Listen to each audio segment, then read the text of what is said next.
ایک لاٹھی لے کر، چھڑی لے کر اس کے سہارے اللہ کی عبادت کے لیے مسجد اقصی میں کھڑے ہو گئے اور اپنے ہاتھوں کو باندھ لیا، نظروں کو جھکا لیا، قیام میں کھڑے ہو گئے اور ایک ہاتھ آپ نے لاٹھی میں رکھ لیا اور جنات کو حکم دیا کہ تم مسجد اقصی کی تعمیر کرو۔ جنات آپ کے دبدبے اور رعب کے اندر اس مسجد اقصی کی تعمیر میں مشغول ہو گئے اور اسی عبادت کے دوران حضرت سلیمان علیہ السلام کی روح قبض کر لی۔ سلیمان علیہ السلام کا وصال ہو گیا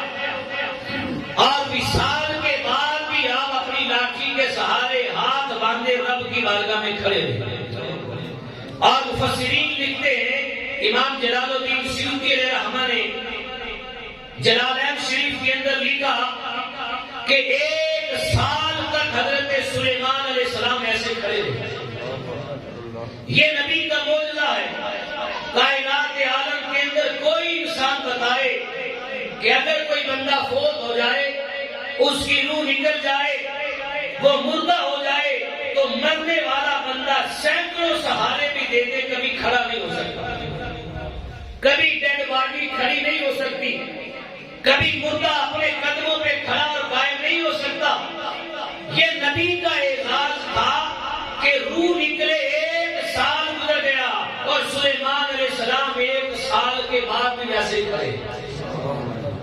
اور 1 سال کے بعد بھی آپ کا روح ویسے ہی قائم ہے۔